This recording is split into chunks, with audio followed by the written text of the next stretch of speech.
आजच्या या पत्रकार परिषदेच्या निमित्ताने मी मुंब्रा आणि कलवा या जनतेचा मी आभारी आहे की ज्यांनी यावेळी आम्हाला भरभरून मतदान दिलेले आहे। याच्या व्यतिरिक्त मुंबईमध्येही आम्हाला चांगलं यश मिळालेलं आहे। 8 सीट्स आम्ही जिंकले आहे आणि पूर्ण महाराष्ट्रामध्ये सांगायचे असेल तर 125 सीट्स जिंकून खूप भरारी आम्ही घेतलेली आहे।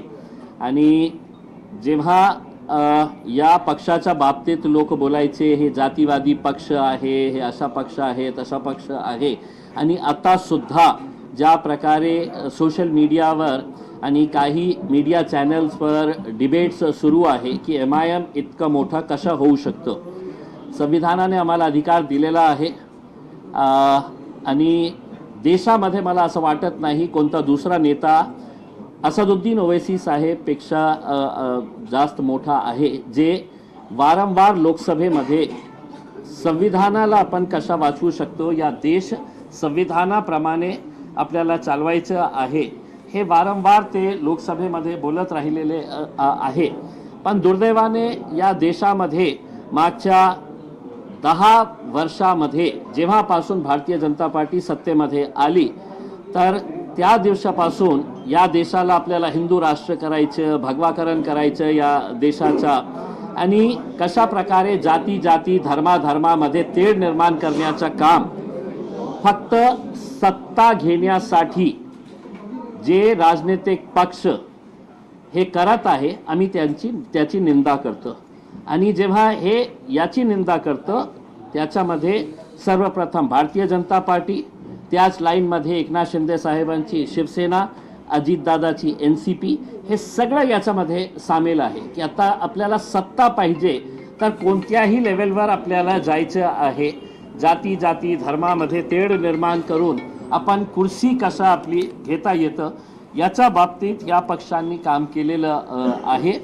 मी जनतेचा खूप धन्यवाद देतो, महाराष्ट्राची जनतेला, आणि आमच्यावर एक खूप मोठी जबाबदारी आलेली आहे की आम्ही या पक्षाला पुढे कशा अजून मोठा करता येतील याच्या बाबतीत आम्ही प्रयत्न करणार आहे। मी पुन्हा एकदा मुंब्राची जनतेचा खूप धन्यवाद देतो। आणि जेव्हा देश या गोष्टीची चर्चा करत होतो की MIM हिरवा रंगाचा आहे, त्यावेळी MIM एका हिंदू बांधवाला, विजय ओबाले याला MIMची जबाबदारी मुंबई महानगरपालिका BMC मध्ये आमच्या पार्टीचा प्रतिनिधित्व कोणी करणार असेल, नेतृत्व करणार असेल तर ते आमचा एक हिंदू बांधव आहे, ज्यांना आम्ही तिकीट देऊन मुस्लिम बहुल भागातून त्याला निवडून आणलेलं आहे आणि त्याला आम्ही BMC मध्ये गट नेत्याची जबाबदारी दिलेली आहे। आम्हाला काही फरक पडत नाही की लोक आमच्या पक्षाच्या बाबतीत काय बोलत आहे, काय आमची आलोचना करत आहे, चेष्टा करत आहे, कशा प्रकारचे वक्तव्य आम्ही मागच्या काही दिवसामध्ये ऐकलेले आहे, त्याची पर्वा न करता आम्हाला पुढे जायचं आहे। आणि पुढे जाताना सर्व जाती धर्माचे लोकांना सोबत घेऊन आम्ही या राज्यामध्ये, या देशामध्ये पुढे जाणार आहे। अनेक शहरामध्ये तुम्ही बघा की किती SC लोकांना, शेड्यूल कास्ट लोकांना आम्ही निवडून आणलेले आहे, शेड्यूल ट्राईब लोकांना आम्ही निवडून आणलेले आहे, OBC हिंदू समाजाचे लोकांना आम्ही निवडून आणलेले आहे। या 125 मध्ये कोणकोणत्या जातीचे धर्माचे लोक आहे याच्या बाबतीत आपण एकदा त्याच्या बाबतीत थोडासा विश्लेषण केलं तर आपल्याला चांगलं होईल। या मुंब्र्यामध्येही जेव्हा आपण हिरवा, भगवा, नीला याच्या बाबतीत हे करत होते, आमचे भाऊ सारंग भाऊ, मयूर सारंग, हे MIMने त्यांना तिकीट दिलं आणि आमची प्रामाणिक इच्छा होती की त्यांनीही निवडून यायला पाहिजे होतं। आता या जिल्हा परिषदच्या निवडणूक सुरू आहे, एक उदाहरण म्हणून आपल्याला सांगतो की जे पंचायत समितीचे, माझ्याकडे जिल्हा परिषदचे आम्ही 6 सीट्स लढत आहे आणि पंचायत समितीचे आम्ही 15 सीट्स लढत आहे। त्या 15 पैकी 9 जे आहे ते हिंदू समाजाचे आहे, त्याच्यामध्ये मराठा समाजातले आहे, हिंदू समाजातले, OBC समाजातले लोक आहे, त्यांना आम्ही तिकीट दिलेले आहे। लाईनमध्ये उभे राहून ते आमच्या तिकीट मागत होते. मग एका साईडला जनता आमच्या सोबत, जनताचा विश्वास जे आहे ते MIM वर वाढत चाललेला आहे. ओवैसी साहेबांना त्यांनी बघितलेले आहे की जेव्हा या देशावर जेव्हा हल्ला चढवण्यात आलं होतं, एकमेव नेता होता की ज्यांनी विदेशात जाऊन की नाही हे धरती आमची आहे, हा देश आमचा आहे, त्यांनी कशा प्रामाणिकपणे आपली भूमिका मांडली होती, लोकसभेमध्ये कशी प्रामाणिकपणे आपली भूमिका मांडली होती. आता जेव्हा ज्या पक्षांचा पराभव होतो तर त्यांना असं वाटतं की सगळ्यात सॉफ्ट पंचिंग बॅग कोण आहे, तर MIM पक्ष आहे. हम हारे तो परेशानी होती है कि हम किसी को जिताने के लिए आए हैं, और अब हम जीते हैं तो उसकी परेशानी हो रही है कि ये जीते कैसा है. तो ये तो हमारे लिए बड़ी दिक्कत की बात हो गई है कि हम हारना भी नहीं और जीतना भी नहीं है करके. तो ऐसी सिचुएशन के अंदर आपने लेकर आए, लेकिन हमें कोई फर्क नहीं पड़ता है. जिसको बोलना नहीं बोल रहा हूं मैं, जिसको भोंकना है वो भोंकते रहे, हमें कोई फर्क नहीं पड़ने वाला है. इसके बाद आगे का आपके अगर जो भी सवाल होंगे तो हम आपके जवाब सवाल गले में आज जो भगवा पहने हैं, क्या इसका भी कोई मकसद है? देखिए, मेरी गाड़ी के अंदर भगवा भी था, हरा भी था, नीला भी था, पीला भी था, सफ़ेद भी था. अफसोस इस बात का ये हो गया है कि आपने इस देश को रंगों के अंदर बांट दिया है. कोई हुकूमत, कोई संविधान, कोई कानून ये नहीं कहता है कि ये रंग जो है ये किसी एक विशिष्ट जाति से जुड़ा हुआ है करके. मैंने हरा रंग भी पहना हुआ था, अभी मुझे किसी ने गाड़ी में चढ़ते चढ़ते ये रंग ये पहना दिया तो मैंने ये भी पहन लिया है करके. लेकिन लोगों को ऐसा लग रहा है कि साहब ये रंग जो है ना, ये जात के साथ, ये रंग ये जात के साथ, ये रंग ये जात के साथ, ऐसा कुछ नहीं है साहब. और जिन लोगों की घटिया सोच होती है वो इस तरह के फालतू मुद्दों के ऊपर व्यस्त रहते हैं. लेकिन सर कहीं ना कहीं सुमैया जी को जो कि हरे रंग से बड़ा ही तकलीफ थी, उन्होंने कई सवाल उठाए चार्जशीट को लेकर, कंप्लेंट्स भी की. देखिए, अब चूंकि अब आप लोगों ने बात शुरू ही की है तो मैं आप लोगों को कुछ भारतीय जनता पार्टी के नेताओं के कुछ बयान आपको सुनाना चाहता हूं, जिसमें से एक दो ही बयान आपको सुनाऊंगा. मैं ज़्यादा ना तो फालतू चीज़ों के अंदर मैं ये करता हूं. तो अगर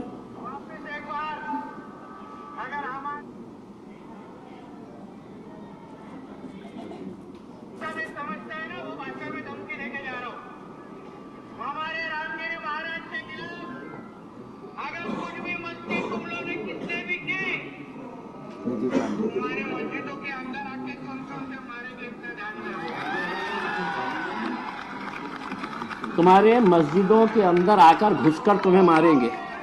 मैं अब मुंब्रा की पुलिस से एक सवाल करने के लिए आया हूं. इसको नोटिस दिए थे आपने? हर रोज अहमदनगर का एक MLA अजीत पवार की पार्टी का मुसलमानों के खिलाफ जहर उगलता है. भाजपा की एक महिला है, हर रोज मुसलमानों के बारे में जहर उगलती है. कितने लोगों को आपने नोटिस दिए हैं, मुझे ये बताइए. क्या कानून इनके लिए अलग है? क्या कानून हमारे लिए अलग है? सिर्फ एक तोतला आके यहां पर खड़ा हो जाएगा 2-5 लोगों को लेकर. तो मैं मुंब्रा पुलिस को ये कहना चाहता हूं, अगर ये तोतला जितने लोग तुम्हारे पुलिस स्टेशन में लेकर आया उससे 10 गुना लोग हैं तो मैं तुम्हारे पुलिस स्टेशन में लेकर आ सकता हूं. हमें कोई इसका है तो राजनीतिक कोई खेल नहीं खेलना है.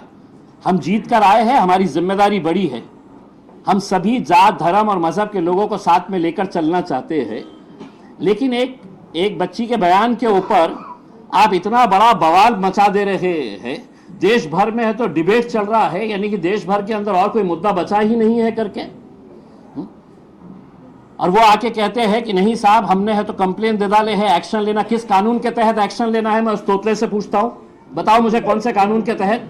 मैं मुंब्रा की पुलिस से ये सवाल करने के लिए आया हूं, कौन से कानून के तहत तुमने है तो ये नोटिस दिए है हमारी बच्ची को. क्या हुकूमत, एक सुनिए पहले, हुकूमत आपकी है तो क्या मतलब ये है कि कानून आपके हिसाब से चलेगा? किस सेक्शन के अंदर में है तो आपने ये दिए हैं? क्या ऐसा आपको ये लगा है? ये इनके भारतीय जनता पार्टी के पिल्ले रोज है तो मस्जिदों में घुस के मारेंगे, पाकिस्तान चले जाओ, तुम्हारे बाप का सूरत तक तुम देख नहीं पाएंगे करके ये इस तरह के बयान देने वाले महाराष्ट्र की पुलिस क्या इन लोगों की गुलाम हो चुकी है? मुमरा की पुलिस इतनी डरती है कि ये 4-6 चिल्लर लोग आ जाते हैं, हाँ? और है तो आप नोटिस इशू कर देते हैं करके। किस बुनियाद के ऊपर आपने नोटिस इशू किए हैं करके? और मैं एक मर्तबा आप सुन लीजिएगा, हमारी ये जो बच्ची चुनकर आई है शहर, उसके स्टेटमेंट से हम कतई किनारा नहीं कर रहे हैं, बिल्कुल नहीं कर रहे हैं। हम पूरी तरह से, पूरी मजबूती के साथ मजलिस इत्तेहाद और मुस्लिमीन एक बार फिर से कहकर जा रहे हैं कि सिर्फ मुमरा की क्या बात कर रहे हैं तुम। आने वाले वक्त के अंदर हम महाराष्ट्र के अंदर हम अच्छा खासा हरे रंग को फैलाएंगे। सुनिए सुनिए, ये प्रेस कॉन्फ्रेंस है, इसमें आप कोई भाषण नहीं दे रहे। हाँ? ये सुनिए, ये देवेंद्र फडणवीस की फोटो है, ये सुनिए, ये हटाओ उनको। ये देवेंद्र फडणवीस की फोटो है, औरंगाबाद के अंदर हर चौराहे के ऊपर लगाई गई है। क्या लिखा है उसके ऊपर? छत्रपती संभाजी नगर ने भगव्याची शान राखली। तुमच्यासाठी भगव्याची शान राखली आणि आमची मुली जेव्हा हे म्हणतं की नाही आम्ही हिरवा रंग मुंबऱ्यामध्ये हे करणार आहे, तर इतका वाईट कि उसके ऊपर आप है तो डराने धमकाने नोटिसेस इशू करने की बात कर रहे हैं करके। अब मैं आपके जरिए ये तोतले को बोल रहा हूं कि तुमने इस बच्ची के, छोटी बच्ची है, पहली मर्तबा जीत कर आई है, उसका जोश है, लेकिन मैं अगर बोल के जा रहा हूं, अब तुझे चैलेंज कर रहा हूं मैं कि मेरे खिलाफ तू क्या कार्रवाई कर सकता है, क्योंकि कायदे कानून हमको भी अच्छी तरीके से समझ में आते हैं। हम कोई डर के दब के झुक के है तो ये करने वाले हैं, ऐसा नहीं है करके। और मैं एक बार फिर से ये बताना चाहता हूं, अगर तुम्हारी भारतीय जनता पार्टी की हुकूमत है महाराष्ट्र के अंदर और तुम ये समझ रहे हम कुछ भी करेंगे, मुमरा के अंदर अगर दोबारा ये तोतला यहां पर आया तो एक बात समझ लेने का, मैं दोबारा यहां पर आऊंगा और भरे चौराहे के ऊपर बड़ा स्क्रीन लगवाकर उसकी जो ब्लू फिल्म है, मैं है तो वो फिल्म है तो भरे चौराहे के ऊपर दिखाऊंगा। तुम हमको सिखा रहे हो, तुम्हारा खुद का चरित्र क्या है तुम देखिएगा। और तुम ये समझ रहे होंगे कि भाई मैं आऊंगा, आके है तो यहां पर पुलिस वालों के ऊपर दबाव देकर चला जाऊंगा करके। तो इनकी पार्टी गुंडे और मवालियों से भरी पड़ी हुई है। पुलिस अगर इनको कंट्रोल नहीं कर सक रही है तो आप हमारे ऊपर दबाव डालेंगे कि नहीं साहब ये आया था, कौन है, उसका वजूद क्या है, क्या है क्या ये। पण साहेब, पोलिसांनी आज एक स्टेटमेंट जारी केले की त्यांनी त्यांच्या वक्तव्याची माफी मागितली, म्हणून माफी मागितली गेली आहे की नाही, तो स्पष्टीकरण आलेलं नाही। देखिए, इस बच्ची के ऊपर जिस तरीके से, उनके परिवार के ऊपर जिस तरीके से प्रेशर लाया जा रहा था, उसमें हमने कहीं पर भी आज हमने मीटिंग लेकर ये कहा है कि देखिए हमारी जीत हुई है, हमें लोगों ने है तो आवाम ने है तो कबूल किया है, एक्सेप्ट किया है। हमारे अंदर ह्यूमिलिटी होनी चाहिए, हमने लोगों का धन्यवाद अदा करना चाहिए, हमने लोगों के अंदर एक पैगाम देना चाहिए कि साहब इतने सारे लोगों ने हमको वोट दिया है, अब हम मुमरा के विकास के लिए आगे बढ़ना चाहते हैं। मुमरा का विकास करते वक्त जब हम सड़क की बात कर रहे हैं तो सड़क के ऊपर कोई एक जाति के लोग नहीं चलने वाले हैं। जब हम कचरा उठाने वाले हैं तो वो कचरे की बदबू सिर्फ एक समाज को सताती है, दूसरे समाज को सताती है, ऐसा नहीं है। ड्रेनेज अगर है, इंफ्रास्ट्रक्चर अगर नहीं है, तो ये सब चीज़ें जो है हम मुमरा के विकास के लिए, लेकिन सारे लोगों को तकलीफ इस बात की सता रही थी कि एमआईएम 125 सीटें कैसा जीत गई, गोवंडी के अंदर है तो हमने मुंबई में 8 सीटें कैसा जीत गए हैं, मुमरा के अंदर हमने 5 सीटें कैसा जीत गए हैं करके। भाई आप लोगों की ये जिम्मेदारी थी कि एक यंग लड़की, पढ़ी लिखी, हाईली एजुकेटेड बच्ची, जिसको कितने दिन सताया गया है उसके परिवार वालों को कि हम टिकट दे रहे, अभी दे रहे, सुबह दे रहे, रात में दे रहे, आधी रात को दे रहे हैं करके, उसमें मेहनत करे, रास्ते के ऊपर आए, लड़े झगड़े, उसके ऊपर पुलिस नोटिस दे रही है। और नोटिस देकर हमने कल साफ कर दिया था, मैंने खुद ने, मेरे पार्टी के अध्यक्ष बैरिस्टर असदुद्दीन अवैसी साहब ने हमने अपने तौर के ऊपर यह फैसला किया था कि शहर ने जो भी स्टेटमेंट दी है वो पार्टी का स्टेटमेंट है, पार्टी उसके साथ पूरी तरीके से खड़ी हुई ही है करके उसमें। लेकिन अगर तुम लोकल लेवल के ऊपर कि पुलिस वाले आने वाले हैं, पुलिस वाले आके उठा के लेके जाएंगे, ये करेंगे करके उसके अंदर, तो आज ये स्टेटमेंट शहर का खत्म हो चुका है। अब इम्तियाज जलील ये स्टेटमेंट देकर जा रहा है और वो तोतले को बोलकर जा रहा है। तू एक बच्ची को बच्ची समझकर तू समझ ये कर रहा था, अब मेरे खिलाफ तुझे क्या कार्रवाई करने का है कर ले। सर, प्रश्न असा होता की त्यांनी माफीनामा दिला आहे की नाही? एक लेटर वायरल हुआ है इम्तियाज भाई, एक लेटर वायरल हुआ है जो कॉपी टू किरीट सोमैया है और वो पुलिस ने दिया है और उसमें उन्होंने कहा है कि शहर ने नोटिस के बाद पुलिस डिपार्टमेंट में आकर के स्टेटमेंट दिया है और उस स्टेटमेंट में लिखित में उस अपने बयान के लिए शहर ने माफी मांगी है। साहेब मराठी काय हे की शहरला आम्ही प्रश्न विचारलो होतो याच्या बाबतीत आणि तिला स्पष्टपणे आम्ही सांगितलं होतं की कोणत्याही प्रकारे आपल्याला माफी मागायची नाही आहे। आणि तिला जे स्टेटमेंट त्यांनी दिलेली आहे त्यांनी स्पष्टपणे सांगितलेली आहे की मुंबईला हिरवा करायचं आहे, मुंब्राला सॉरी, जशा गिरीश महाजन नाशिकला सगळं हिरवं जे होतं ना ते कापण्याची तयारी करत होते ते।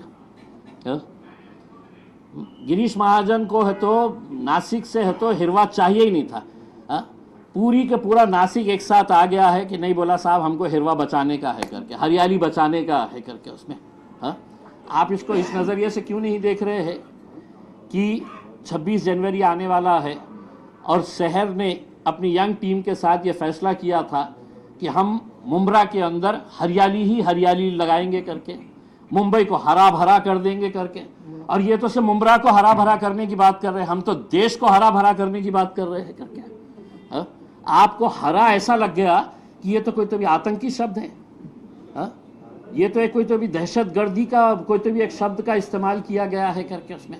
क्या हुआ? देवेंद्र फडणवीस अपना होर्डिंग लगाकर अगर ये कह सकता है कि छत्रपति संभाजी नगर ने भगवाकरण केलेला आहे करके। इम्तियाज भाई, इसी सवाल में आपने मराठी में जवाब की शुरुआत की थी, वही जवाब हिंदी में दो। पण साहेब प्रश्न हाच आहे की त्यांनी मागितली हे स्टेटमेंट दिला आहे का पोलीस स्टेशनमध्ये? तर पोलिसांचं अधिकृत पत्र आहे, माफीनामा दिला आहे आणि पोलिसांनी असं सांगितलं, बाईट पण दिलाय अधिकृत की पत्र आहे। माफीनाम्यामध्ये त्यांनी असं बघा काय आहे की इतकी लाचार, एक मिनिट हिंदी वगैरे लाईव्ह मैंने सुनिए, इतनी लाचार मुंब्रा पुलिस को चंद मवाली गुंडे भारतीय जनता पार्टी के पदाधिकारी होंगे।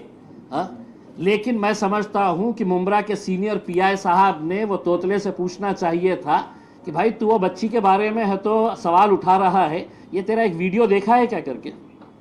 सीनियर साहब को मैं भिजाऊं क्या उनका वीडियो, किरीट सोमैया का वीडियो भिजाऊं मैं? तो आप ये इस बच्ची के ऊपर, उनके परिवार वालों के ऊपर जितना प्रेशर लेकर आ रहे हैं, अब अगर ये बच्ची को ऐसा लगता है कि मेरे ऊपर बहुत ज़्यादा प्रेशर आया है, मेरे काम का फोकस हट रहा है, इतने ज़्यादा हेट मैसेज सोशल मीडिया के ऊपर उसके खिलाफ ये किया जा रहा है एज इफ कोई एक नया टेररिस्ट इस देश के अंदर आ गया है करके। भाई हरे रंग का, उन्होंने भगवे रंग का बोले है करके। इस देश के अंदर एक नचनिया है, सुनिए, हर दूसरे दिन मुसलमानों पाकिस्तान चले जाओ करके, क्यों? उसके जहेज में आया था हिंदुस्तान। आप बोलते रहेंगे और हम खामोश रहना, ये अगर आप उम्मीद कर रहे हैं तो हमारी एक बच्ची अभी नई नई राजनीति के अंदर आई है, आप उसको दबा सकते हैं, लेकिन हम उसके साथ पूरी तरीके से खड़े हुए हैं और जो जिस लहजे के अंदर सवाल करेगा उसी लहजे के अंदर हम उसको जवाब देंगे। सर, इस मामले में आपकी सीनियर, जब ये मामला आप सुने नोटिस का और उसके ऊपर दबाव बनाने का, तो आपने यहाँ के सीनियर डीसीपी कमिश्नर से आपने बात किया कि आप किस बात की नोटिस? मैंने किसी से भी, किसी पुलिस अधिकारी से बात नहीं किया मैंने, और मैं समझा नहीं ज़रूरी कि इन लोगों से बात करना करके। तो हमने नोटिस दिए थे, हम उस नोटिस को है तो सुप्रीम कोर्ट तक लेके जाने की हमारी तैयारी थी। इम्तियाज भाई, आप भी राजनीति में आने से पहले पत्रकार थे, ऐसे ही सवाल आप भी किया करते थे। शहर के स्टेटमेंट में कौन सा पार्ट आपको ऑब्जेक्शनेबल लग रहा है? कोई भी नहीं, इसीलिए तो मैं बोल के जा रहा हूँ ना। शहर ने तो सिर्फ मुमरा के बारे में बोली है कि मुमरा को हरा करना है, मैं तो पूरे देश को हरा करने की बात कर रहा हूँ, हरा भरा करने की बात कर रहा हूँ, देश में झाड़ लगाने की बात कर रहा हूँ, पेड़ पौधे लगाने की बात कर रहा हूँ। उन्होंने अगर झाड़ लगाने का वर्ड बोला होता तो माना जाता, जरूरी नहीं है। सिर्फ हरा बोला गया, तो लोगों का यही कमेंट है। नहीं, लोगों का नहीं है, कुछ फालतू लोगों का है, जिसको है तो अकल कम होती है ना, वो कुछ ना कुछ तो भी ढूंढते रहते हैं। डिप्टी सीएम एकनाथ शिंदे कह रहे हैं कि मुमरा तो बहुत छोटा है, थाने पूरा भगवा है, तो ये छोटे मोटे नेता छोटी मोटी बात क्या करके कर लेंगे, इस पर क्या कहेंगे आप? देखिए, एकनाथ शिंदे साहब कह रहे हैं भगवा पूरा थाना है करके, ना? तो वो जायज़ है, वो जायज़ है, वो लीगल है, वो सब कानून के दायरे में बैठता है। और अगर मैं ये कह रहा हूँ कि मुमरा हरा है, मुमरा हरा भरा है, तो उसमें है तो पूरा कानून का उल्लंघन हो गया है और देश के अंदर कोई गंभीर मुद्दा बचा नहीं है। पिछले कितने दिन हो गए हैं, रोज सुबह दोपहर शाम रात, बस टीवी खोलो, तो मुमरा हरा हिरवा, इसी के अलावा कोई दूसरा अहम मुद्दा बचा ही नहीं है इसमें। इम्तियाज भाई, अभी आप और एकनाथ शिंदे साहब हमको नहीं बताए हैं। अगर एकनाथ शिंदे साहब के लिए अगर मैं मुंह खोला तो फिर मेरे हिसाब से उनके लिए भी तकलीफ हो जाएगी। अब हम चुनकर आए हैं, उनका भी साथ चाहिए, थाने के उन्होंने यहाँ के सर्वे सर्वा है उसमें, लेकिन उनको एक बात बता देना चाहता हूँ, भाजपा कब आपको उठाकर फेंकने वाली है, अब इंतजार करिए कितने दिन आप बचे हुए हैं। ऐसा दूध में से मक्खी निकालते हैं नहीं क्या? इम्तियाज भाई, शहर की तरफ आते हैं, 5 नगर सेवक मिले इस चुनाव में आपकी पार्टी को, 5 से 25 बनाने की अगली रणनीति क्या होगी, किस तरीके से एमआईएम? देखिए, हमने अंदर बैठ के है तो यही बात किए है कि हमारे जो बाकी के जो एक पैनल 9,500 वोट एक ने लिया है, 9,000 9,500 लोग, इसका मतलब ये है कि 9,500 लोगों ने आपको अपना नेता कबूल किया है, मान लिया है करके, तो आपको लोगों के बीच में रहना है, लोगों के बीच में रह के आपको काम करना है, और यकीनन ये आंकड़ा बहुत बढ़ेगा, और अच्छे तरीके से और भी मुमरा के अंदर मजलिस कैसे फैल सकती है, देश में कैसे फैल सकती है, हरा भरा मजलिस को कैसा किया जा सकता है, हम करेंगे पूरी तरीके से। एकंदरीत तुमचे जेवढे कॅन्डिडेट होते त्यांनी एकंदरीत 70 ते 80,000 पर्यंत मतं घेतलेली आहे। येणाऱ्या विधानसभा निवडणुकीमध्ये याचा फटका जो आहे तो स्थानिक आमदार जे आहेत त्यांना बसू शकतो का? तुमच्या माध्यमातून कुठला कॅन्डिडेट जो आहे? आम्हाला काही देणं घेणं नाही, कोणाला फटका बसणार, कोणी टपकणार, कोणाचा काय होणार करके आम्ही आमच्या बाबतीत विचार करणार। आम्ही जिथे निवडून येऊ शकतो आम्ही त्या ताकदीने आम्ही इलेक्शन लढणार, आणि स्वाभाविक आहे हजारोंच्या संख्येने जेव्हा लोक तुम्हाला मतदान करतं तो हवा बदल रही है ये समझना। प्रश्न त्याला थोडं बोलून टाकतो, कारण का आव्हाडांच्याच विरोधामध्ये भाषणामध्ये वक्तव्य केली जात होती आणि त्यांचा ते इथे आमदार आहेत, गेल्या अनेक वर्ष इथे आमदार आहेत, म्हणून त्यांनी असं विचारलं की आता जी ताकद वाढली आहे येणाऱ्या विधानसभामध्ये एमआयएम तिथे पूर्ण इथे आपला आमदार निवडून आणेल का? इच्छा तर आहे, खूप इच्छा आहे। आमदार काय तैयारी करेंगे क्या? खासदारकीचाही वो ऐसा विचार, पूछ रहे, दोनों का पूछना ऐसा है। खासदारकीचाही विचार करू शकतो। क्या है कि एक मर्तबा जीत हासिल होने के बाद आपके भी हौसले बुलंद होते हैं इसमें। आज तक हमारे पास जो नौजवान तबका था, यंगस्टर्स थे, वो मजलिस के साथ जुड़े। अब आज हमारे पास डॉक्टर आसिफ जैसे लोग हैं, के जैसे बिल्डर है, और भी अच्छे अच्छे लोग जो है वो आज मजलिस के साथ जुड़ रहे हैं। और समाजवादी पार्टी के बड़े बड़े नेता हमारे साथ, मन्नान भाई समाजवादी पार्टी के अध्यक्ष हैं। जितना मजलिस के जीतने की हमको खुशी थी, उतना ही अफसोस मुझे जाती तौर के ऊपर इस बात को लेकर है कि मुंबई में ये 2 सीट जीते कैसा करके। वो भी नाही। ज्यावेळी किरीट सोमय्या मुंब्रा पोलीस स्टेशनला आले त्यांनी असं सांगितलं की मुंब्रामध्ये राहणारे जे 20% हिंदू आहेत ते खतऱ्यामध्ये, शेर शेखींनी जे बयान दिला होता, तुमच्या पक्षातल्या कुठल्याही अध्यक्ष असो किंवा इतर नेत्यांनी मुंब्रा पोलिसांना भेट दिली नाही, त्यांनी जाब देखील विचारला आहे की मुंब्र्यातले 20% हिंदूंना आमच्या एका ज्या नेत्यांमध्ये वक्तव्य आला त्यामुळे कुठे धोका नाही असं तुम्ही कोणी विचारलंय? अच्छा, मी आपल्याला विचारतो हे प्रश्न, शहर शेखचं जे स्टेटमेंट आहे ते कोणत्या आधारावर हे महाशय म्हणतात की एका प्रकारे तिने हिंदू लोकांना त्यांनी धमकावले की येणाऱ्या 5 वर्षामध्ये तुम्हाला इथून आम्ही हाकलून देणार आहे. आम्ही असं म्हटलं असते, तिचं स्टेटमेंट असं असलं असतं तर एक हिंदू भाऊ आज आमच्या स्टेजवर सोबत आहे का नाही आहे? असं असलं असतं तर मुंबईमध्ये गोवंडीमध्ये आम्ही विजय ओबाडेला आमच्या पार्टीची धुरा, आमच्या पार्टीची पूर्ण जबाबदारी बॉम्बे म्युनिसिपल कॉर्पोरेशनमध्ये गट नेता म्हणून म्हणजे विजय ओबाडेला त्यांनी स्वीकारली असती. ते तर म्हटलं असतं की साहेब तुमची कॉर्पोरेटरने असं म्हटलेले आहे की आम्ही सगळं हिंदूंना. काही नाही आहे. त्यांना काय आहे की चीप पब्लिसिटी पाहिजे असतं. चीप पब्लिसिटीसाठी ते कोणत्याही खालच्या लेवलवर जातं. आणि भारतीय जनता पार्टीच्या काही नेत्यांना अशी सवय लागलेली आहे कि जहाँ पर भीड़ दिख गई वहाँ पे पहुंच जाओ. उनको मालूम है कि फुकट में मजलिस के नाम के ऊपर कुछ तो मिल जाएगा करके. तर त्याच्यामध्ये आमचे एक अमरावतीची एक बाई आहे, तिला एमआयएम शिवाय काही जमत नहीं. इम्तियाज भाई, लेकिन भारतीय उसी को जनता तो पार्टी से एक छोटा सा एक नेता है. बीजेपी वाले ही मांग कर रहे हैं क्या कि उसी को पार्टी से निकालो. किसको? आप जिक्र कर रहे हैं अमरावती वाली का. हाँ. खुद बीजेपी वाले अभी वहाँ के लोकल कार्यकर्ता जो है वो डिमांड कर रहे हैं कि उसको पार्टी से निकाला जाए. देखिए इसी मनपा चुनावों के बाद. देखिए मैंने अभी उनका एक स्टेटमेंट सुना है कि इस देश के अंदर अगर रहना होगा तो सिर्फ भगवा और नीला चलेगा. इनको तो नीला भी नहीं चलता है साहब. वो तो जरूरत है इसलिए भाजपा को कर रहे हैं. नीला भी नहीं चलता है. पहले वो सोच रहे हैं कि हरे को निपटाए फिर नीले पे आए करके उसमें. उनकी षड्यंत्र, उनकी साजिश यही है. लेकिन उनको ये नहीं मालूम है कि हरे को निपटाने के चक्कर के अंदर नीला भी हमारे साथ जुड़ा हुआ है करके. और अब भगवा भी हमारे साथ में आ गया है करके. क्योंकि धीरे धीरे लोगों को ये बात समझ में आ रही है. जिस एकनाथ शिंदे साहब का आप जिक्र कर रही है मैडम, एक खासदार, 5 आमदार, एक पालक मंत्री मेरे शहर के अंदर.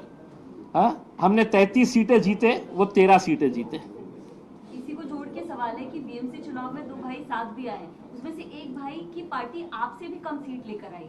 क्या कहेंगे इस स्थिति पर, जिस तरह की भविष्य में स्थिति बन रही है? देखिए लोगों को समझ में आ रहा है, लोगों को समझ में आ रहा है कि राजनीति के अंदर कैसे घटिया घटिया खेल किए जा रहे हैं.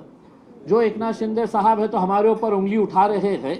आज हमारे पास अगर पैसा रहेगा तो हम भी हेलीकॉप्टर लेके जाके उनको गुवाहाटी टहला के लेके आ सकते हैं करके. ये इतना खुले तौर के ऊपर कोई बोलता नहीं है, हम बोलेंगे. आपकी इजाजत तो सिर्फ एक सवाल शहर से है इसी टॉपिक पर. आपके पार्टी ने जो स्टँड लिया है साहेब, पण ज्या पद्धतीने किरीट सोमय्या यांनी मुंब्रा पोलिसांना भेट दिली त्याच्यात सांगितलं की शहर शेख यांनी जे माफीनामा लिहून दिलेला आहे ते मला मान्य आहे. आता याच्या पुढे अरे काहीच तुम्ही नाही आहे कोण? आणि त्यांनी असंही सांगितलं की राज्यामध्ये देवेंद्र फडणवीस यांची सरकार आहे, त्यामुळे कोणालाही घाबरायची गरज नाही असं त्यांनी म्हणाले. या माणसाला तू आहे कोण रे बाबा? काय आहे तू? कोणची कॉन्स्टिट्यूशनल पोस्टवर बसलेला आहे? कोणता अधिकार आहे तुम्हाला की आम्हाला मान्य आहे, आम्ही पोलीस स्टेशनला गेलं? अरे आता मी जाऊ शकतो ना पोलीस स्टेशनला आणि बघायचं आहे का त्या तोतल्याला की मी किती लोकांना घेऊन जाऊ शकतो? जाऊ शकतो ना बाबा. पण असं दाखवायचं की म्हणजे खूप महान आहे, खूप मोठा नेता आहे. अरे चिल्लर, आता आम्ही गिनतच नाही त्याला. म्हणजे माझ्यासाठी म्हणजे हे किरीट सोमय्या सारखे चिल्लर लोकांना मी मतलब भावच देत नाही आहे. त्यांचं काम काय राहिलेलं आहे? शहरामध्ये जायचं, तुमचं बद तिथे पैसे है अब पुलिस वाले परेशान हो जाते साहब. मेरे को एक पुलिस वाला बोला कि साहब वो उन्हें आता है, हमको इतनी प्रॉब्लम हो जाता है, उन्हें क्या बोलता है और हमको समझ में नहीं आता है. तो अब ये लोगों को क्या हो गया है कि इनको ऐसा लगता है कि हम एमआईएम के अगेंस्ट नहीं बोले तो हमको मीडिया वाले दिखाएंगे ही नहीं, मीडिया वाले हमारे पीछे आएंगे ही नहीं करके उसमें. तो एमआईएम के खिलाफ बोलते रहो तो मीडिया वाले बूम लेके घूमते रहेंगे उसमें.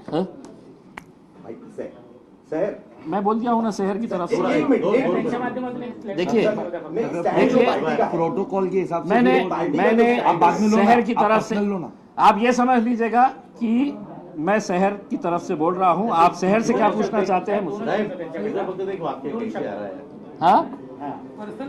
हाँ ये है. हाँ उतना तो मैं भी चाहूंगा, उतना तो मैं भी चाहूंगा. ये रिकॉर्ड करिए आप लोग, बोलिए कैसे हराया. बोलो बोलो बोलो बोलो. थोडं मोठ्याने माईक आमच्या इकडे. थोड़ा आगे हो गया। और वैसे हंसना जितने चाहिए बाद भी में। स्टेटमेंट्स इम्तियाज सर ने अभी आपको दिए वो सब मेरे दिल के स्टेटमेंट्स हैं। हमारे लीडर ऐसे हैं कि हमसे हर बात उन्होंने डिस्कस करी, ऐसा कुछ भी नहीं है कि किसी के प्रेशर में आकर के मैं चुप हूँ या मैं स्टेटमेंट्स नहीं देना चाह रही। ऑलरेडी 3 दिन से नेशनल मीडिया ने घेरा हुआ है और इस तरीके से घेरा हुआ है कि सभी फॉल्स एलिगेशंस के साथ। लेकिन थैंक यू सभी उन इंडियंस का जिन्होंने मेरे हक में बात की। कई सारे नॉन मुस्लिम हिंदू भाई बहनों ने भी मेरे लिए वीडियोस बनाए और सोशल मीडिया पर अपलोड किए। दिल से आप सभी का बहुत बहुत शुक्रिया। और एक बार फिर से उन हारे हुए लोगों के लिए ये स्टेटमेंट खास सभी के लिए। कैसे हराया?